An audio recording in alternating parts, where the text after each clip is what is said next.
তবে দেবাশিস দা, কতটা বিশ্বাস করা যায় চীনকে? কারণ অতীতের চীনের যে ভাবমূর্তি, সেখানে দাঁড়িয়ে যদি ভারত চীনের মধ্যে একটা সংঘর্ষ হয়, বাণিজ্য সম্পর্ক হয়, চীনকে কি আদৌ বিশ্বাস করা যায়? বিশ্বাসযোগ্য চীন?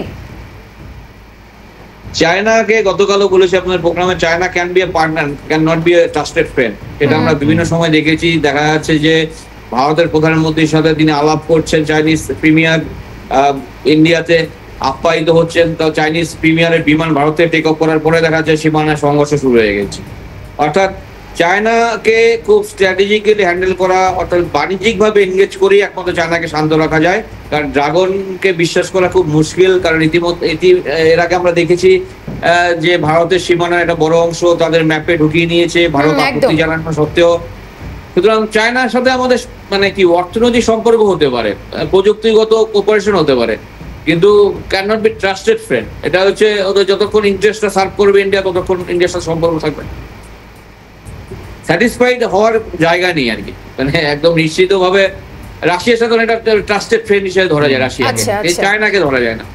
সেক্ষেত্রে তো আমরা দেখেছি ভারত এবং পাকিস্তানের সংঘাতের সময় পাকিস্তানকে সাপোর্ট করেছিল চীন, এরপরেও করবে, পাকিস্তানকেও করবে, বাংলাদেশকেও করবে, শ্রীলঙ্কাকে করবে, করে যাচ্ছে। আমাদের বন্ধু রাষ্ট্র নেপাল, তাকেও উস্কিয়েছে ভারতের বিরুদ্ধে। তাদের একটা বিআরআই যে পলিসি রয়েছে, সেই পলিসির একটা পার্ট হিসেবে তারা এন্টায়ার দক্ষিণ এশিয়াতে বাণিজ্যিক আধিপত্য বিস্তার করবে এবং নিজেদের কনফিডেন্সে নিয়ে আসার চেষ্টা করছে দক্ষিণ এশিয়ার প্রতিবেশী রাষ্ট্রগুলোকে। সুতরাং সেখানে তাদের স্বার্থ তারা পূরণ করতেই থাকবে। এখন ভারতের সাথে স্বার্থ হচ্ছে, এটা বড় বাজার রয়েছে, অনেক ইনভেস্টমেন্ট রয়েছে, যেটা মাঝপথে থমকে গেছিল গালওয়ান ইনসিডেন্টের পর, সেগুলোকে পুনর্নবীকরণ করা। সেটা স্ট্র্যাটেজিক্যালি চীনকে হ্যান্ডেল করতে হবে বলছে।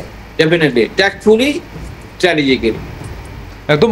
অর্থাৎ তাহলে এখানে আরো একটা প্রশ্ন, আমরা যেটা এখনো পর্যন্ত যেটা বুঝতে পারছি যে ডোনাল্ড ট্রাম্প, তার যেমন ভারতের বাণিজ্যের ওপর নজর রয়েছে, তেমনই চীনের শি জিনপিং, তারও কিন্তু নজর রয়েছে বাণিজ্যের ওপরে। ওই জন্য এই মুহূর্তে একটা তিনি ভারতের সঙ্গে একটা সুসম্পর্ক বজায় রাখার চেষ্টা করছেন। একদম। দেখুন, চায়নাকে যদি আমরা ধরি, যে আমরা ইতিমধ্যে শুনতে পাচ্ছি যে বেজিং এর সাথে ওয়াশিংটনের আলোচনা শুরু হয়ে গেছে। এখন আমেরিকা ঠিক কত পার্সেন্ট ফাইনালি চায়নার উপর ট্যারিফ আরোপ করবে সেটা কিন্তু এখনো পরিষ্কার নয়।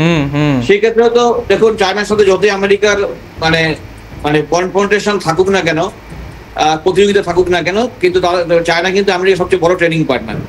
এটা মাথায় রাখতে হবে। চায়না বুঝে বাণিজ্য, অর্থাৎ সেখানে দেখা যাচ্ছে যে ভারতের সাথে তো সম্পর্ক রাখবে, আমেরিকার সাথে ওয়ার্কেবল রিলেশনস রাখবে।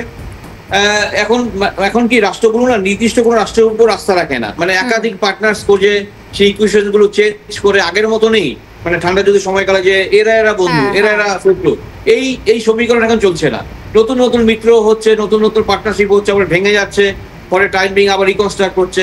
অর্থাৎ প্রতি মুহূর্তে ইন সার্চ অফ পার্টনার্স, আর এই নীতি গ্রহণ করছে সবাই, ভারতও করছে।